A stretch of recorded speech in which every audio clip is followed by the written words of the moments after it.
Welcome in Informational Video Center. بسم اللہ الرحمن الرحیم۔ اللہ تبارک و تعالیٰ کے بابرکت نام سے شروع جو بڑا مہربان اور نہایت رحم فرمانے والا ہے۔ السلام علیکم ورحمۃ اللہ وبرکاتہ۔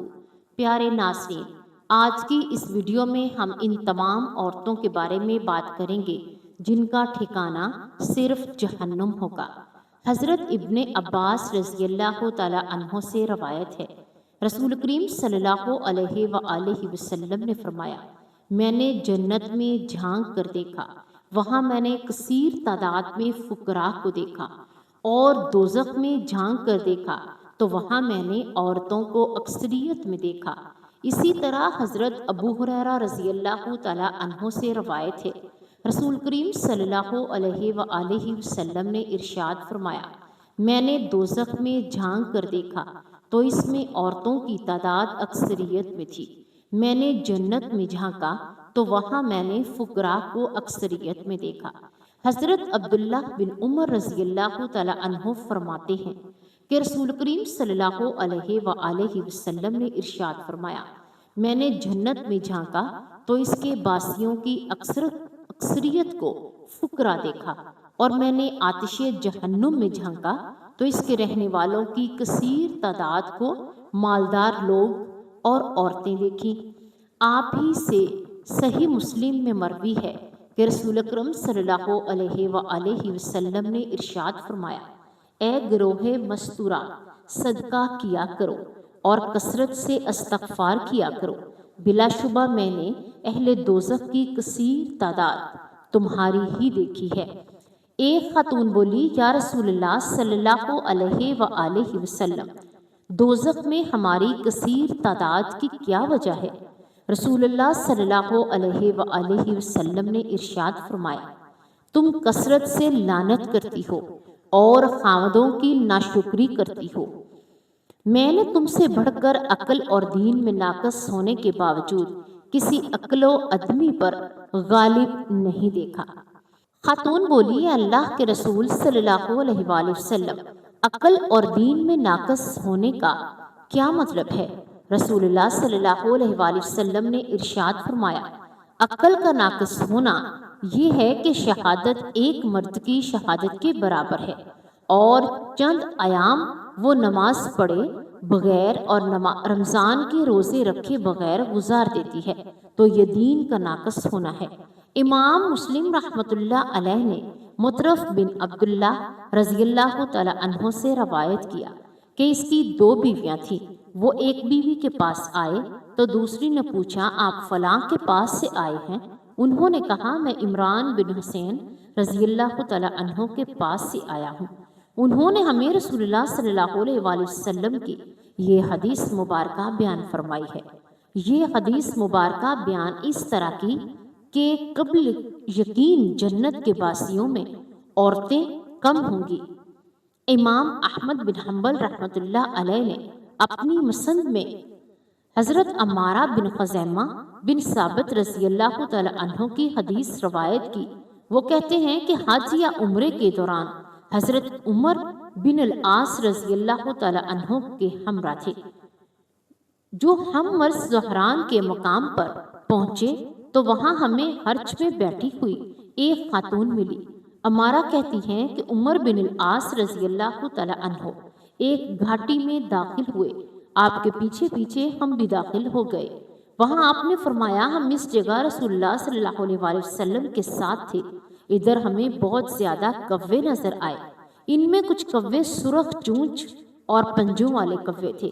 اس موقع پر رسول کائنات صلی اللہ علیہ وآلہ وسلم نے ارشاد فرمایا، عورتوں میں سے صرف اتنے ہی تعداد میں عورتیں جنت میں داخل ہوں گی جس قدر یہ کوے اسم والے ہیں، یعنی سرخ چونچ والے پنجوں والے کوے ہیں۔ پیارے ناظرین، یہ چند دلائل ہیں جو احادیث مبارکہ میں موجود ہیں، جو عورتوں کے قلیل تعداد میں جتنی جنتی ہونے پر دلالت کرتے ہیں، اور ان کی کثیر تعداد میں دوزخی ہونے پر اس ڈراوے سے بڑھ کر کون سا ڈراوا ہو سکتا ہے، اور اس تنبیہ سے زیادہ کون سی بڑی تنبیہ ہو سکتی ہے۔ عورتیں جنت میں کم تعداد میں ہوں گی جبکہ دوزخ میں زیادہ تعداد میں ہوں گی۔ یہ کس قدر حسن اور خوف کی بات ہے کہ اس سے کس قدر بچنے کی ضرورت ہے۔ آپ کی ایسی کنجیاں عورتوں کے درمیان عام ہیں۔ نمبر 1، شرک ناصری۔ تمام گناہوں میں سب سے بڑا گناہ شرک ہے۔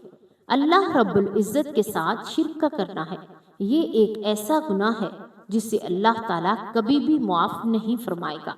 خالق کائنات نے ارشاد فرمایا، اللہ تعالیٰ اپنے ساتھ شریک کیے جانے والے کو نہیں بخشتا اور اس کے لیے علاوہ جس گناہ کو چاہے بخش دیتا ہے۔ شرک سے مراد اللہ تعالیٰ کے علاوہ کسی اور کی عبادت کرنا یا عبادت کے کاموں میں کوئی کام غیر اللہ کے کاموں سے تشبیہ دینا، جیسے خشیت خوف، انابت بنا لینا، فریاد رسی کرنا، مدد مانگنا، مدد کا تقاضا کرنا، قوت اور شفا کا سوال کرنا، یعنی اللہ کے علاوہ غیر کی طرف ان میں سے کوئی کام بھی پھیرنا، انہی امور سے غیر اللہ کے لیے نظر ماننا، غیر اللہ کے لیے ذبح کرنا اور غیر اللہ کی قسم کھانا، اس نیت اور مقصد سے کہ جس کے نام کی قسم کھا رہا ہے اسی کی ایسی تعظیم مقصود ہے جو اللہ تعالیٰ کی ہونی چاہیے۔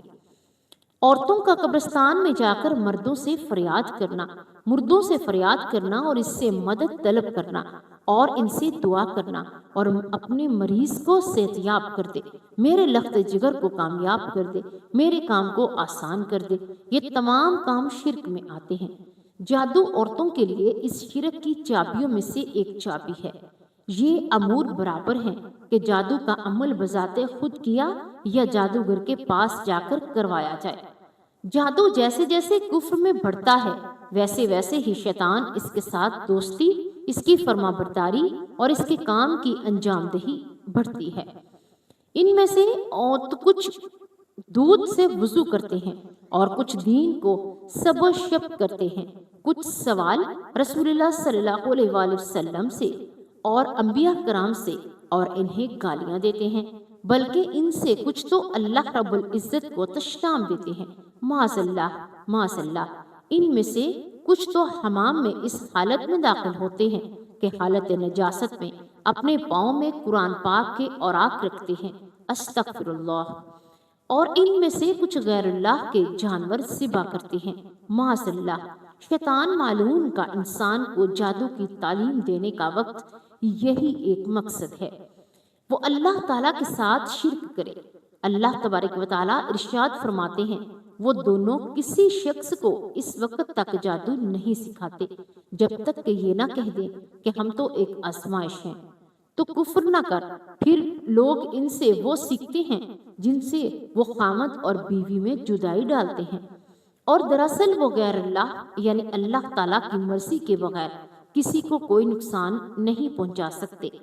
یہ لوگ وہ سیکھتے ہیں جو انہیں نقصان پہنچانے اور نفع نہ پہنچا سکے، اور وہ بالیقین جانتے ہیں کہ اس کے سیکھنے والے کا آخرت میں کوئی حصہ نہیں، اور وہ بدترین چیز ہے جس کے بدلے وہ اپنے آپ کو فروخت کر رہے ہیں۔ کاش کہ وہ یہ جانتے کہ جادو کی سزا قتل کی سزا ہے، کیونکہ یہ کافر ہے، کفر ہے اور کفر کے قریب ہے۔ حضرت عمر فاروق رضی اللہ تعالیٰ عنہ کی موت سے 1 برس قبل بجالن عبد فرماتے ہیں کہ ہمارے پاس آپ کا خط آیا کہ ہر جادوگر مرد اور عورت کو قتل کر دو، البتہ جو عورت کسی عراف ستارے کو دیکھ کر لوگوں کا احوال بتائے، جادوگر یا کسی نجومی کے پاس آتی ہے، اس کے نماز قبول نہیں ہوتی۔ اس نے ایسے چھوٹے درجے کا کفر کیا جو اسے ملت اسلام سے باہر نکالتا ہے، بلکہ ایک ایسا کبیرہ گناہ کیا جو کفر اکبر کے قریب تر ہے۔ نبی کریم صلی اللہ علیہ وآلہ وسلم نے ارشاد فرمایا، جو کسی کام یا اعراف کے پاس آئے پھر جو وہ کہتا ہے ان کی باتوں کی تصدیق کرے تو اس نے محمد صلی اللہ علیہ وآلہ وسلم پر نازل شدہ دین سے کفر کیا۔ اور جو عورت کسی عراف یا جادوگر کے پاس گئی اور اس کی تصدیق کی تو اس کی 40 دن کی نماز قبول نہیں ہوتی۔ رسول اکرم صلی اللہ علیہ وآلہ وسلم نے ارشاد فرمایا، اور جو کسی عراب کے پاس جائے، کسی جادوگر کے پاس آئے اور اس کی کہی ہوئی باتوں کی تصدیق کرے تو 40 دن کی اس کی کوئی بھی نماز قبول نہ ہوگی۔ پیارے ناظرین، سب سے زیادہ جادوگروں کے پاس عورتیں جاتی ہیں اور ایک دوسرے پر جادو کرواتی ہیں۔ نمبر 3، ترک نماز یعنی نماز کو چھوڑنے والی۔ کفر و شرک کے بعد اللہ عالم الغیوب کے ہاں تمام گناہوں میں سب سے بڑا گناہ ترک نماز ہے۔ اللہ تبارک و تعالیٰ فرماتا ہے کہ اہل جنت دوزخیوں سے پوچھیں گے تمہیں دوزخ کس چیز نے ڈالا؟ وہ جواب دیں گے ہم نمازی نہ تھے، نہ مسکینوں کو کھانا کھلاتے تھے، اور ہم بحث کرنے والوں کے ساتھ بحث کرتے تھے، اور جزا و سزا کے دن کو بھی ہم نے سچا نہ جانا، یہاں تک کہ ہمیں موت آ گئی۔ اسی طرح سورۃ المریم میں ہے، اللہ تبارک و تعالیٰ ارشاد فرماتے ہیں پھر اس کے بعد ایسے ناخلف پیدا ہوئے کہ انہوں نے نماز ضائع کر دی اور نفسانی خواہشوں کے پیچھے پڑ گئے، سو ان کا نقصان ان کے آگے آئے گا۔ اسی طرح اللہ تبارک و تعالیٰ بیان فرماتے ہیں ان نمازیوں کے لیے افسوس اور جہنم ہے جو اپنے نماز سے غافل ہیں اور جب نماز کے اوقات مقررہ سے تاخیر سے ادا کرنے والے ہیں۔ اس نماز کو جو اس کے ارکان خشوع کو صحیح ادا نہ کیا جائے تو تارک نماز کا کیا حال ہوگا؟ نبی اکرم صلی اللہ علیہ وآلہ وسلم نے ارشاد فرمایا ہمارے اور ان کے درمیان عہد نماز ہے، جس نے اسے ترک کیا بلا شبہ اس نے کفر کیا۔ حضور نبی اکرم صلی اللہ علیہ وآلہ وسلم نے ارشاد فرمایا جس کی نماز اثر فوت ہو جائیں اس کے عمل ضائع ہو گئے۔ نبی کریم صلی اللہ علیہ وآلہ وسلم نے ارشاد فرمایا بندہ فرما بردار اور شک کے درمیان ترک نماز کا فاصلہ اسی طرح آپ نے فرمایا جس نے دانستہ نماز چھوڑ دی تو یقیناً اس نے اللہ تعالیٰ کا ذمہ ختم ہو گیا۔ حضرت عمر فاروق رضی اللہ تعالیٰ عنہ نے فرمایا خبردار جس نے نماز ضائع کر دی اس کا اسلام میں کوئی حصہ نہیں۔ ابراہیم نکی رحمت اللہ علیہ فرماتے ہیں جس نے نماز ترک کر دی اس نے بلا شبہ کفر کیا۔ عبداللہ بن شقیق سے روایت ہے کہ اس نے حضرت ابو ہریرہ رضی اللہ تعالیٰ عنہ سے روایت کی کہ آپ رضی اللہ تعالیٰ عنہ نے ارشاد فرمایا کہ رسول پاک صلی اللہ علیہ وآلہ وسلم کے اصحاب نماز کے علاوہ کسی عمل کو چھوڑنا کفر خیال نہ کرتے تھے۔ ابن حزم نے کہا شرک کے بعد سب سے بڑا کوئی گناہ نہیں نماز کو چھوڑ دیا جائے حتیٰ کہ اس کا وقت گزر جائے اور کسی مومن کو ناحق قتل کر دیا جائے۔ سیدنا ابو ہریرہ رضی اللہ تعالیٰ عنہ فرماتے ہیں کہ رسول اکرم صلی اللہ علیہ وآلہ وسلم نے ارشاد فرمایا بلا شبہ قیامت کے دن بندے سے اس کے اعمال میں جس عمل کا سب سے پہلے حساب لیا جائے گا وہ نماز ہے، پس اگر نماز درست ہوئی تو بلا شبہ وہ کامیاب و کامران ہو گیا، اور اگر نماز خراب نکلی تو یقیناً وہ ختم ہو جائے گی۔ نبی کریم صلی اللہ علیہ وآلہ وسلم نے ارشاد فرمایا مجھے حکم دیا گیا ہے کہ میں لوگوں سے اس وقت تک قتال کرتا رہوں گا حتیٰ کہ وہ اس بات کی شہادت دے دے کہ اللہ کے سوا کوئی برحق نہیں اور حضرت محمد صلی اللہ علیہ وآلہ وسلم اللہ کے آخری رسول ہیں، اور نماز قائم کریں اور زکوٰۃ دینے لگیں۔ جب وہ یہ کام کرنے لگ جائیں تو انہوں نے مجھ سے اپنے خون اور اپنے اموال محفوظ کر لیے، مگر اسلام کے حق کے ساتھ ان کا حساب اور معاملہ ان کے اللہ کے ذمہ ہوگا۔ سیدنا ابو سعید رضی اللہ تعالیٰ عنہ سے روایت ہے کہ ایک آدمی نے حضور صلی اللہ علیہ وآلہ وسلم سے کہا یا رسول اللہ صلی اللہ علیہ وآلہ وسلم اللہ کا ڈر اختیار کرے، تب آپ نے فرمایا تیری بربادی ہو، کیا میں پوری زمین کی مخلوقات میں اس بات کا سب سے زیادہ حقدار نہیں ہوں کہ میں اللہ سے ڈروں؟ تب سیدنا خالد بن ولید رضی اللہ تعالیٰ عنہ بولے یا رسول اللہ صلی اللہ علیہ وآلہ وسلم کیا میں اس کی گردن نہ اڑا دوں؟ تو رسول اکرم صلی اللہ علیہ وآلہ وسلم نے فوراً فرمایا نہیں، شاید کہ یہ نماز پڑھتا ہو۔ سیدنا عبداللہ بن عمر رضی اللہ تعالیٰ عنہ بیان فرماتے ہیں نبی کریم صلی اللہ علیہ وآلہ وسلم نے فرمایا جس نے نماز کی حفاظت نہ کی اس کے لیے نہ نور ہوگا نہ کوئی برہان ہوگی اور نہ اس کی نجات ہوگی۔ قیامت کے دن وہ قانونی فرعون سامان اور ابائی بن حلف کے ساتھ ہوگا۔ اور ایک اور آیت بیان کی جاتی ہے کہ بنی اسرائیل کی ایک عورت حضرت موسیٰ علیہ السلام کے پاس آئی اور کہنے لگی، اے اللہ کے رسول صلی اللہ علیہ وآلہ وسلم، میں نے ایک عظیم گناہ کا ارتکاب کر لیا ہے اور میں اس خدا سے اللہ تعالیٰ کے حضور توبہ بھی کر لی ہے۔ اب بھی میرے لیے اللہ تعالیٰ دعا آپ فرمائیں کہ میرا گناہ بخش دے اور میری توبہ قبول فرما لے۔ حضرت موسیٰ علیہ السلام نے اس عورت سے دریافت کیا تھا؟ وہ بولی، اے اللہ کے نبی، میں نے بدکاری کی تھی اور میں نے ایک بچے کو جنم دیا تھا جس سے بعد ازاں میں نے قتل کر دیا۔ تب حضرت موسیٰ علیہ السلام نے کہا، اے بدکار، یہاں سے فوراً نکل جا، تیری نحوست سے آسمان سے آگ نہ اتر آئے۔ جو چنانچہ وہ عورت بڑے شکستہ دل کے ساتھ آپ کے ہاں سے چلی آئی۔ پھر حضرت جبرائیل علیہ السلام تشریف لائے اور عرض کی، اے موسیٰ علیہ السلام، اللہ تعالیٰ آپ سے پوچھتے ہیں کہ آپ نے اس توبہ کرنے والی کو کیوں لوٹا دیا؟ آپ نے کوئی اس سے زیادہ گنہگار نہیں دیکھا؟ حضرت موسیٰ علیہ السلام نے پوچھا، جبرائیل، اس سے زیادہ گنہگار کون ہے؟ بولے، جان بوجھ کر نماز ترک کرنے والا۔ پیارے ناظرین، بعض اسلاف سے یہ حکایت بھی مروی ہے کہ ایک شخص اپنی فوت شدہ بہن کے پاس آیا اور اسے دفناتے ہوئے اس کے رپو والا بٹوا قبر میں گر گیا۔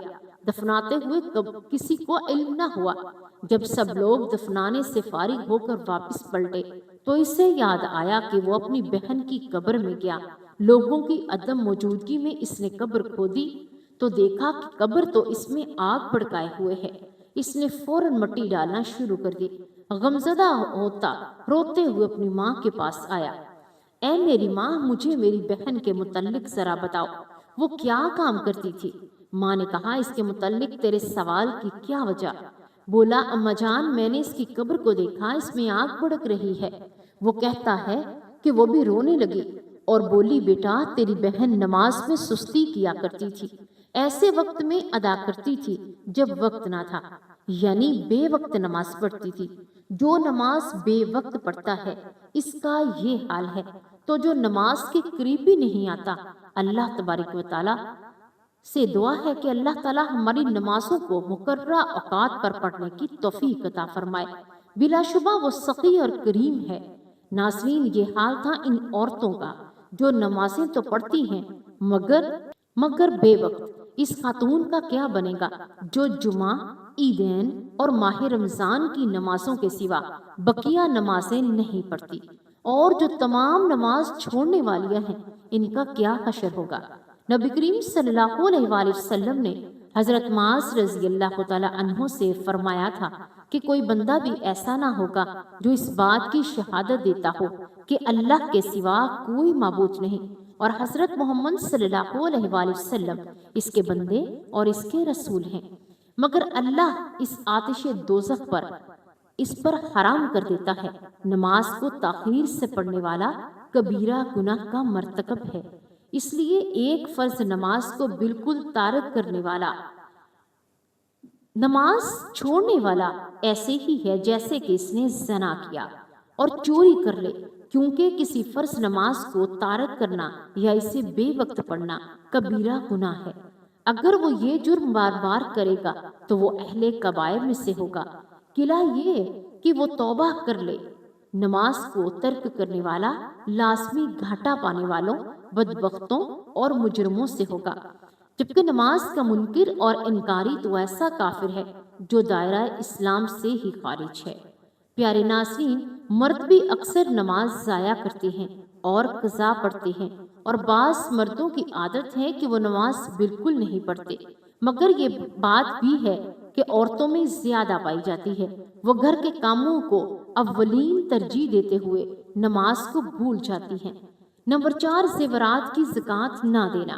عمومی مال کی زکوٰۃ نہ دینا اور غیر مستعمل زیورات کی زکوٰۃ نہ دینا کبیرہ گناہوں میں سے، البتہ زیر استعمال زیورات کے متعلق یہ امر محتاط ہے۔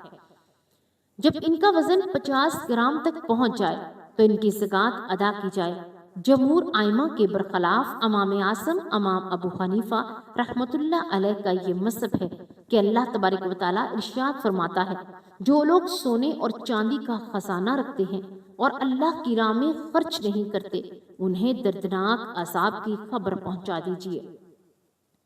جس دن اس خزانے کو آتش دوزخ میں تپایا جائے گا، پھر اس سے ان کی پیشانیاں، ان کے پہلو، ان کی پیٹھیں داغی جائیں گی اور ان سے کہا جائے گا یہ ہے جس میں تم اپنے لیے خزانہ بنا رکھا تھا، بس اپنے خزانوں کا مزہ چکھو۔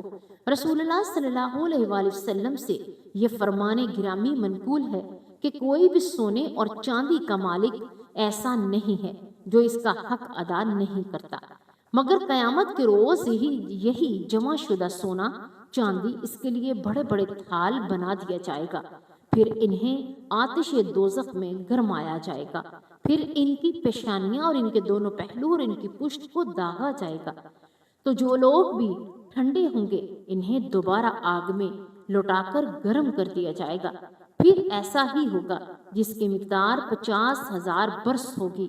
یہ عذاب اور سزا کا سلسلہ جاری رہے گا حتیٰ کہ اللہ رب العزت لوگوں کے درمیان فیصلہ نہ فرما دے اور دائمی جنت اور دائمی دوزخ کی طرف اپنا راستہ دیکھ کر عرض کیا گیا یا رسول اللہ صلی اللہ علیہ وآلہ وسلم اونٹوں کے متعلق کیا ہوگا؟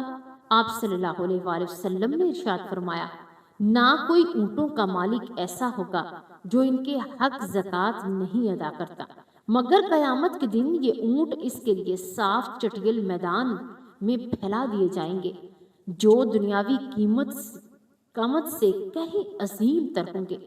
وہ اپنی کسی اونٹ کے بچے کو بھی گم نہ پائے گا اور سب کے سم اپنے قدموں سے اسے رون دیں گے، اور جو اس کے پہلے اونٹ گزر جائیں گے تو اس کے آخری اونٹوں کو پھر لوٹا دیا جائے گا، اور پھر سارا معاملہ اسی دن ہوگا، اور جس کا اندازہ 50,000 برس کا ہے، یہاں تک کہ اللہ تبارک و تعالیٰ کے مابین ان کے درمیان فیصلہ فرما دے، اور وہ آدمی جنت کی طرف یا دوزخ کی طرف اپنی راہ دیکھ لے گا۔ عرض کی گئی یا رسول اللہ صلی اللہ علیہ وآلہ وسلم بکری کے متعلق کیا بنے گا؟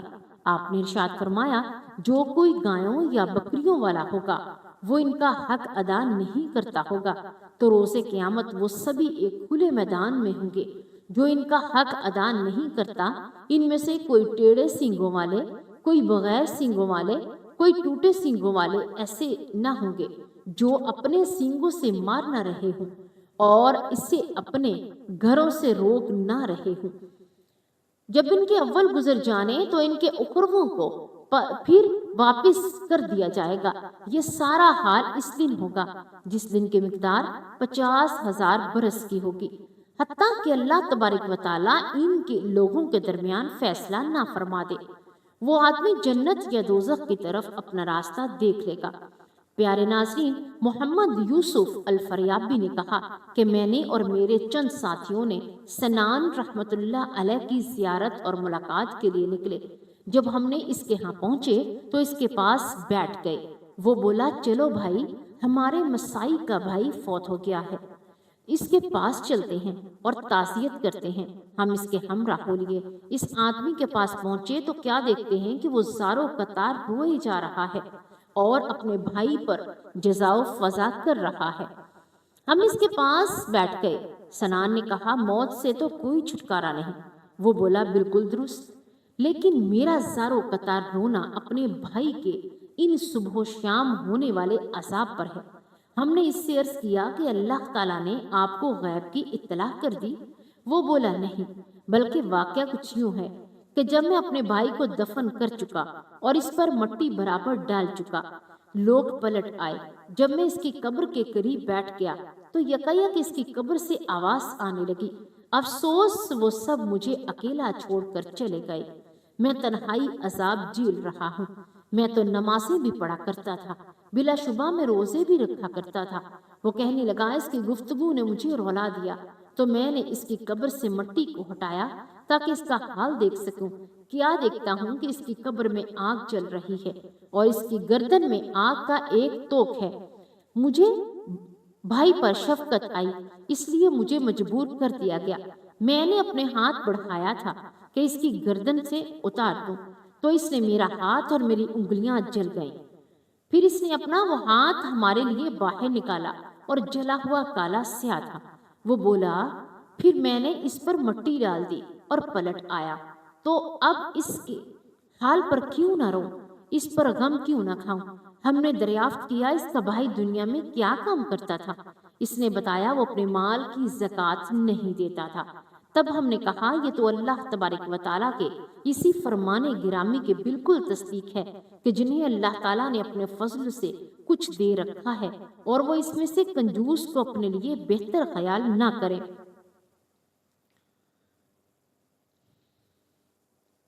بلکہ وہ اس کے لیے نہایت ہی پت ہے۔ ان قریب قیامت کے دن یہ اپنی کنجوسیوں کی چیز کے توق گلے میں ڈالے جائیں گے۔ آسمانوں اور زمین کی میراث اللہ تعالیٰ ہی کے لیے ہے۔ جو کچھ تم کر رہے ہو اسی سے اللہ تبارک و تعالیٰ آگاہ ہے۔ نمبر 5، مردوں سے مشابہت رکھنے والی عورتیں۔ پیارے ناظرین، بڑے بڑے گناہوں میں عورت کا لباس زیبتن کرنے والے مردوں میں مشابہت کرنا بھی ایک بہت بڑا گناہ ہے، جیسے کہ پتلون پہننا، گفتگو میں مردوں کا انداز اختیار کرنا، مردوں جیسی چال ڈھال اپنانا وغیرہ وغیرہ۔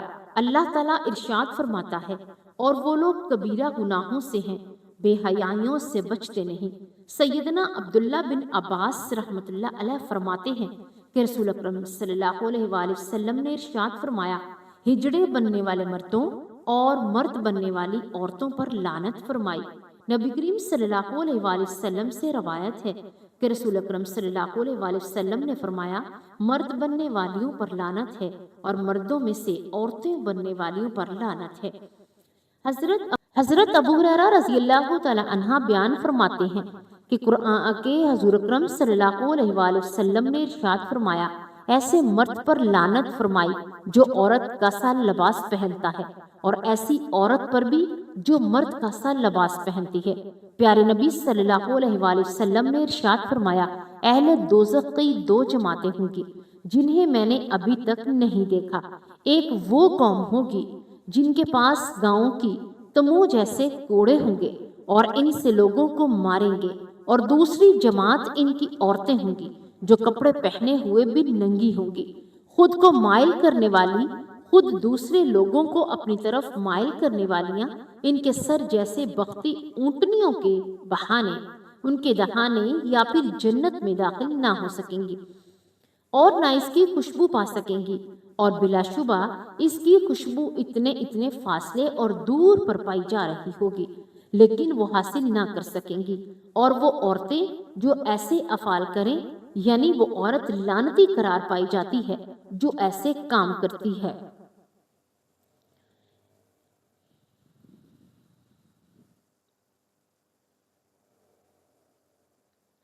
ان میں سے اظہار زینت اور نقاب کے نیچے سے زیورات بتوں کو ظاہر کرنا بھی ان کی اسی کے زمرے میں آتا ہے۔ خوشبو اور دیگر ایسی چیزیں استعمال کرنا جو غیر محلوں کو اپنی طرف چھو کر لے آئیں۔ نمبر 6 پر آتی ہے بے پردگی۔ پیارے ناظرین، بے پردگی بھی ان کے جہنمی بنا دے گی، جس کے باعث عذاب اور ذلت ملے گی۔ افسوس، صد افسوس، آج کل بے پردگی کتنی عام ہو چکی ہے اور اس کے مختلف صورتیں کس قدر ہو چکی ہیں، جیسے پتلون پہننا، بالوں کی نمائش کرنا، گھٹنوں اور رانوں کو ننگا کرنا۔ بے پردگی کو عربی میں التبرج کہتے ہیں۔ اس کا لغوی معنی عورت کا ہے۔ اپنی زینت کو نمایاں کرنا، اپنے چہرے اور گردن کو لوگوں پر واضح کرنا اور ہر وہ عمل کرنا جس سے ان کے جذبات کو بٹکایا جا سکے۔ خیر، ناز اور نخرے اور چال ڈال ایسی اپنانا جس غیر محرم ان کی طرف متوجہ ہوں، یہ سب حرام قرار دیا گیا۔ یہ زینت کا اظہار، یہ عورت کا اپنے محاسب کو نمایاں کرنا۔ یوں بھی کہا گیا کہ اس سے مراد چال ہے، اور ایسی بات کرنا، اپنی آواز میں، زبان میں اتنی نرمی کر لینا کہ نامحرم کو آپ کی طرف متوجہ کرے، یہ سب حرام ہے۔ اگر وہ شوق رنگ کا لباس پہنے اور ایسا لباس پہنے کہ دوسروں کو لذت ملے، فرحت ملے، تو یہ بھی زمانہ جاہلیت کی بے پردگی ہے۔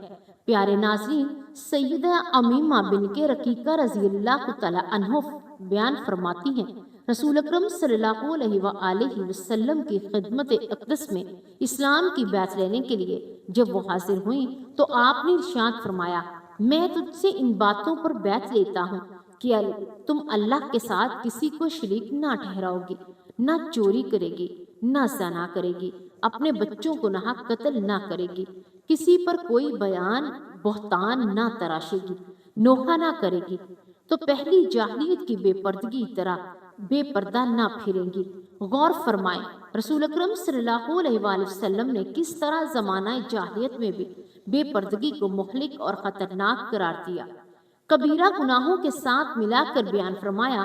حضرت ابو ہریرہ رضی اللہ تعالیٰ عنہ سے روایت ہے، رسول کریم صلی اللہ علیہ وآلہ وسلم نے فرمایا، اہل دوزخ کے دو گروہ ایسے ہیں جنہیں میں نے ابھی تک نہیں دیکھا، ایک ایسی قوم جن کے پاس گاؤں کی دموں جیسے کوڑے ہوں گے جن سے وہ لوگوں کے فرق کریں گے، اور دوسری عورتیں ایسی جماعت کپڑے پہنے ہوئے ہوں گے لیکن وہ ننگی ہوں گی، دوسری لوگوں کو اپنی طرف مائل کرنے والی ہوں گی، لوگوں کو اپنی جانب مائل کرنے والیاں ہوں گی، ان کے سر وقتی اونٹنیوں کی طرح جھکے ہوئے کوہانوں کے مثل ہوں گے، یہ جنت میں داخل نہ ہو سکیں گی بلکہ جنت کی خوشبو بھی نہ پا سکیں گی، حالانکہ اس کی خوشبو بہت زیادہ فاصلے پر پائی جا سکتی ہے۔ حضرت عمارہ بن خزیمہ رضی اللہ تعالیٰ عنہ سے روایت ہے، فرماتے ہیں کہ حضرت عمر بن العاص رضی اللہ تعالیٰ عنہ کے ہاں سفر حج یا عمرہ میں تھے کہ ہم نے اچانک نئے کپڑوں میں ملحوظ ایک عورت کو دیکھا جس نے انگوٹھیاں بھی پہن رکھی تھی اور اس نے اپنے ہدج پر اپنا ہاتھ پھیلا کر رکھا تھا۔ تبھی رسول اکرم صلی اللہ علیہ وآلہ وسلم بھی ہمارے ساتھ تھے، آپ نے فرمایا، دائیں بائیں دیکھو، کیا تم کچھ دیکھ رہے ہو؟ ہم نے اس کی، یا رسول اللہ صلی اللہ علیہ وآلہ وسلم، ہم کوے دیکھ رہے ہیں جن میں چند آسم یعنی گندے ہیں، جن کی چونٹی اور پاؤں سرخ۔ رسول اکرم صلی اللہ علیہ وآلہ وسلم نے فرمایا، فقط اتنی تعداد میں عورتیں جنت میں داخل ہوں گی جن کی دوسرے کفر میں زیادہ ہوں گی۔ اللہ تبارک و تعالیٰ فرماتے ہیں، جو لوگ یا کوئی کفر کرتے ہیں تو کہتے ہیں کہ اپنے باپ دادا کو اس طریق پر ہم نے پایا، اللہ نے ہم کو یہی بتلایا۔ آپ کے لیے اللہ تعالیٰ فحش و بات کو تعلیم نہیں دیتا، کیا تم اللہ تعالیٰ کے ذمہ ایسی بات لگاتے ہو جس کی تم سند نہیں رکھتے، اور صرف شیطان ہی ہے جو اسے بے حیائی کا حکم دیتا ہے، جیسا کہ اللہ تبارک و تعالیٰ ارشاد فرماتے ہیں کہ شیطان تمہیں بے قدی سے ڈراتا ہے اور بے حیائی کا حکم دیتا ہے، اور بے پردہ پھرنے والی عورتوں کو ایسا گندا اور خطرناک جرثومہ ہے جو اسلامی معاشرے میں بے حیائی عام کر رہا ہے۔ اللہ تبارک و تعالیٰ ارشاد فرماتا ہے، جو لوگ مسلمان میں برائی پھیلائے اور ازر بک رہے ہوتے رہیں تو ان کے لیے دنیا اور آخرت میں دردناک عذاب ہے، اللہ جانتا ہے کہ تم نہیں جانتے۔ نمبر 7، جو افطر چابیوں میں سے جو آج کل کی عورتوں میں بکثرت پائی جاتی ہیں، ان میں سے چند یہ ہیں کہ کسی اجنبی کے بالوں کو اپنے بالوں میں ملانا، خواہ وہ کسی حیوان کے ہوں یا آبرو یا بھووں کے سبھی چند بالوں کو ختم کرنا، رخسار کو سرخ یا سبز بنائے، بعض دانتوں کو مساوی بنانا، ان کے مابین خلا پیدا کرے، عورت کا اپنی شرمگاہ کے ذریعے خرید و فروخت کرنا۔ نبی کریم صلی اللہ علیہ وآلہ وسلم نے ارشاد فرمایا، مصنوعی بال لگانے والی اور مزدوری بال لگانے والے پر، مصنوعی بال لگانے والیوں پر لعنت ہے، اور جسم بالخصوص چہرہ گودنے والی اور گدوانے والی، پھر آبرو کے بال اکھیڑنے والی اور اکھڑوانے والی، پھر مصنوعی حسن کے لیے دانتوں میں فاصلہ بنوانے والی، اللہ تعالیٰ کی پیدائش کو تبدیل کرنے والیوں پر بھی زینت کرنا۔ اور رسول اکرم صلی اللہ علیہ وآلہ وسلم نے یہ بھی بیان فرمایا کہ کتے اور خواب کی قیمت حرام ہے، زانیہ اور بدکار عورت کی کمائی حرام ہے۔ آپ نے گوندنے والی اور گندوانے والی پر لعنت فرمائی، اور سود کھانے والے اور سود کھلانے والے پر بھی۔ اسی طرح آپ نے تصویریں بنوانے والے فوٹوگرافروں پر بھی لعنت کر دی۔ نمبر 8، چگلی کھانے والے پر ایک کبیرہ گناہوں میں سے جو عورتوں کے مابین پھیل چکا ہے۔ اس کا مطلب ہے کہ لوگوں کی طاقت، فساد، نقصان کے ارادے سے آگے بیان کرنا، البتہ خیر خواہی اور اصلاح کے ارادے سے ایسا کرنے میں کوئی حرج نہیں، بلکہ اصلاح کے ارادے سے ایسا کرنا مستحب ہے۔ چغل خوری سنت و کتاب کے مطابق حرام ہے۔ اللہ تبارک و تعالیٰ کا فرمان ہے کہ عورتوں ایسے شخص کا کہنا مان جا جو عیب کو یعنی چغل خوری ہو۔ نبی کریم صلی اللہ علیہ وآلہ وسلم نے ارشاد فرمایا، جنت میں داخل نہیں ہوگا، اس کے ساتھ بلکہ پہلے دوزخ میں داخل ہوگا۔ نبی کریم صلی اللہ علیہ وآلہ وسلم نے تو قبروں کے پاس سے گزرتے ہوئے فرمایا، دونوں مبتلائے عذاب ہیں، ان کے دونوں کسی بڑے جرم میں سزا نہیں بھگت رہے۔ ان میں سے ایک تو چگلی کھایا کرتا تھا اور دوسرا اپنے پیشاب سے دور نہیں بچتا تھا، یعنی پیشاب کے چھینٹوں سے اپنے آپ کو دور نہیں رکھتا تھا۔ رسول اکرم صلی اللہ علیہ وآلہ وسلم نے یہ بھی ارشاد فرمایا، اپنے بڑے لوگوں میں دو منہ والے کو سب سے برا بھائی جو ان کے پاس ایک مجھ سے آتا ہے جبکہ اس کے پاس دوسرے کو لے جاتا ہے، اور ایک اور روایت میں ہے کہ آپ دو منہ والے کو سب سے برا پائیں۔ حضرت کعب الاحبار رضی اللہ تعالیٰ عنہ سے روایت ہے، چگلی سے بچو کیونکہ چغل خور عذاب قبر ہے۔ نمبر 9، نافرمانی اور خاوند سے جھگڑا۔ پیارے ناظرین، جن امور نے بیوی کو خاوند کی اطاعت بجا لانا واجب لازم ہے، جن امور میں اللہ تعالیٰ کی کوئی معصیت نہیں اور ان میں خاوند کی حکم عدولی کرنا اللہ تعالیٰ کا فرمان ہے۔ اقدس ہے کہ جن عورتوں کی نافرمانی اور بد دماغی کا تمہیں خوف ہو انہیں نصیحت کرو اور انہیں الگ بستر پر چھوڑ دو اور انہیں مار کی سزا دو، پھر اگر فرما برداریاں کریں تو ان پر کوئی راستہ اختیار نہ کرو۔ نبی کریم صلی اللہ علیہ وآلہ وسلم نے ارشاد فرمایا، جب خاوند بیوی کو اپنے بستر پر لائے پھر وہ نہ آئے اور خاوند اس پر ناراض رہے اور ناراض رہتے رہتے رات بسر کر دے، صبح ہونے تک فرشتے اس پر لعنت کرتے رہیں گے۔ پیارے ناظرین، اسی طرح صحیح بخاری اور صحیح مسلم کی ایک روایت ہے، الفاظ یہ ہیں کہ نہیں کہ جب بیوی اپنے شوہر کو بستر کو چھوڑتے ہوئے رات گزارے گی تو فرشتے اس پر لعنت کرتے رہیں گے یہاں تک کہ وہ بستر پر آ جائے۔ ایک اور روایت ہے کہ یہ الفاظ، مجھے قسم ہے اس ذات اقدس کی جس کے ہاتھ میری جان ہے، کوئی آدمی بھی ایسا نہیں ہے جو اپنی بیوی کو اپنے بستر پر بلائے پھر وہ اس کا حکم نہ مانے مگر وہ ذات جو آسمان میں ہے بیوی پر ناراض رہتی ہے تاکہ اس سے اس کا خاوند راضی ہو جائے۔ رسول اکرم صلی اللہ علیہ وآلہ وسلم نے یہ بھی فرمایا، کسی بھی خاتون کے لیے حلال نہیں کہ وہ اس حال میں نفلی روزہ رکھے جبکہ اس کے خاوند بھی موجود ہو مگر اس کی اجازت سے، اور عورت کے لیے یہ بھی حلال نہیں کہ اپنے خاوند کی اجازت کے بغیر کسی کو اس کے گھر میں آنے کی اجازت دے۔ نبی اکرم صلی اللہ علیہ وآلہ وسلم نے ارشاد فرمایا، اگر میں کسی کو کسی کے سامنے سجدہ کرنے کا حکم دینے والا ہوتا تو بیوی کو دیتا کہ وہ اپنے شوہر کو سجدہ کرے۔ نمبر 10، پیارے ناظرین، مسلمان وہ خواتین کے مابین عام پھیلے ہوئے ہیں، کبیرہ گناہوں میں سے مرنے والے پر نوحہ خوانی، چہروں پر تماچے مارنا، گریبان چاک کرنا، کپڑے پھاڑنا، جاہلیت کے بول بولنا، جیسا کہ یہ کہنا کہ میرے چہیتے اب تیرے سوا ہمارا کون ہے۔ بلا شبہ رسول اللہ صلی اللہ علیہ وآلہ وسلم نے ایسے تمام افعال کو حرام قرار دیا اور اس زمن میں تمام بیان کرتے ہیں کہ امور میں بھی حرام ہے۔ نبی کریم صلی اللہ علیہ وآلہ وسلم نے ارشاد فرمایا، لوگوں میں موجود دو عمل کفر اور نسب مقدار کرنا اور میت پر دعا خانے کا۔ رسول اکرم صلی اللہ علیہ وآلہ وسلم نے فرمایا، جب وہ اپنی موت سے قبل توبہ نہ کرے گی تو اسے قیامت کے دن اس حال پر کھڑا کر دیا جائے گا کہ اس پر گندم کی شلوار ہوگی اور خارش کی قمیص ہوگی۔ نبی اکرم صلی اللہ علیہ وآلہ وسلم نے بھی یہ بیان فرمایا کہ ایسا شخص ہم میں سے نہیں جو رخساروں کو پپیتے، گریبان، چاند پر اور جاہلیت کے بول بلند کرے۔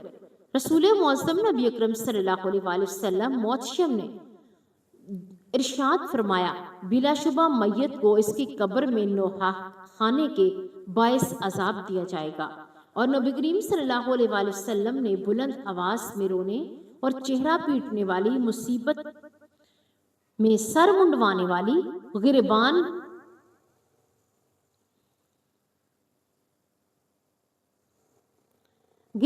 ڈھانک کر لا تعلقی کا اعلان فرما رکھا ہے۔